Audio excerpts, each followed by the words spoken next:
ఏపీలో కూటమి ప్రభుత్వం అసాధ్యమనుకున్న హామీని సుసాధ్యం చేసింది. ఎంతమంది పిల్లలుంటే అంతమందికి ఒక్కొక్కరికి 15,000 రూపాయల చొప్పున తల్లికి వందనం పథకాన్ని అమలు చేస్తామని ముఖ్యమంత్రి చంద్రబాబు నాయుడు ఇచ్చిన హామీని నిలబెట్టుకున్నారు. కూటమి ఏడాది పాలన పూర్తయిన సందర్భంగా కీలకమైన తల్లికి వందనం హామీని నిలబెట్టుకుంది. ఆర్థిక ఇబ్బందులున్నా సరే ఈ హామీని అమలు చేసి ప్రతిపక్షాల విమర్శలకు ఫుల్ స్టాప్ పెట్టింది.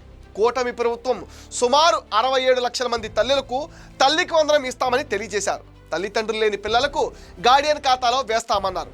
పారదర్శకత కోసం గ్రామ వార్డు సచివాలయాల్లో లబ్ధిదారుల జాబితా పెడతామని కూడా తెలిపారు. తల్లికి వందనం పథకం ద్వారా ఒకే బిడ్డన్న తల్లులు 18,55,760 మందికి, ఇద్దరు బిడ్డలున్న తల్లులు 14,55,322 మందికి, ముగ్గురు పిల్లలున్న తల్లులు 2,10,684 మందికి, నలుగురు పిల్లలున్న తల్లులు 20,053 మందికి తల్లికి వందనం కింద ప్రతి బిడ్డకు 15,000 రూపాయల చొప్పున మొత్తం 67,27,164 మంది పిల్లల తల్లుల ఖాతాల్లో డబ్బులు జమ చేశారు.